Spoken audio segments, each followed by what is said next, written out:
అన్నారు. రాజకుమారి గారు నేషాలకు చుట్టినాను.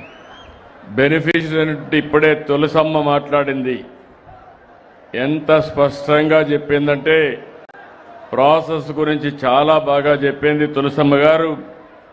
ఇంకొక బెనిఫిషియరీ రామాంజనేయులు గారు ఈరోజు పెద్ద ఎత్తున పట్టాదారు పాసు పుస్తకాలు తీసుకున్న మీ అందరికి కూడా మనస్ఫూర్తిగా నమస్కారాలు, అభినందనలు, శుభాభినందనలు. ఈరోజు నేను రెండోసారి, అంటే ఎన్నోసార్లు వచ్చాను కానీ ఎన్నికలైన తర్వాత మొట్టమొదటిసారిగా బనగానపల్లికి వచ్చాను. మీ అభిమానం చూస్తున్నాను. ఎప్పుడూ బనగానపల్లికి వస్తే ప్రత్యేకమైన ఆప్యాయతను చూస్తాను. అలాంటి మీరందరిని అడుగుతున్నా, 2 ఏళ్లుగా బాగున్నారా లేదా అని అడుగుతున్నా మిమ్మల్ని అందరినీ. బాగున్నామంటే గట్టిగా చప్పట్లు కూడా చెప్పండి. మార్పు వచ్చిందా లేదా? ఎన్నికల్లో మేము ఒక మాట చెప్పాం. ఆ రోజు కూడా నేను గాని జనసేన అధినేత పవన్ కళ్యాణ్ గారు,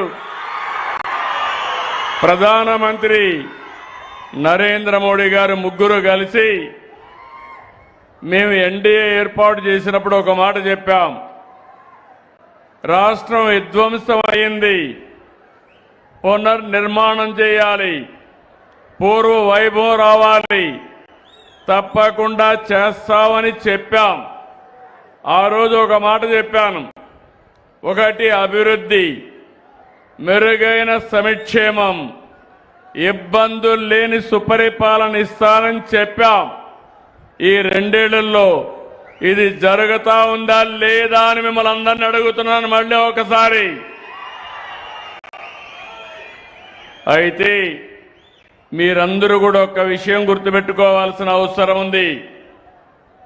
కొన్ని సమస్యలు వారసత్వంగా వస్తాయి, కొన్ని సమస్యలు కొంతమంది వ్యక్తులు సృష్టిస్తారు. ఈరోజు ఇక్కడ చూస్తే మిమ్మల్ని అందరినీ క్షోభ పెట్టిన పెద్ద సమస్య భూ సమస్య.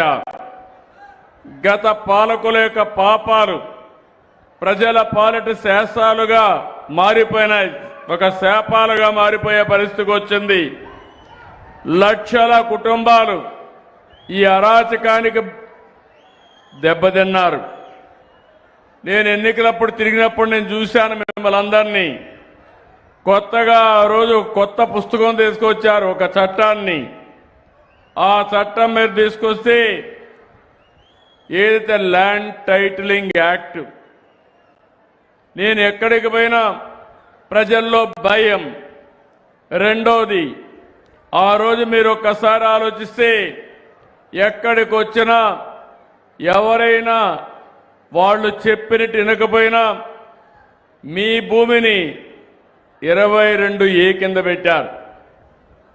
టెక్నాలజీ ఉపయోగించుకుని మిమ్మల్ని ఇబ్బంది పెట్టాలనే ఉద్దేశంతో 22A అంటే గవర్నమెంట్ భూమి.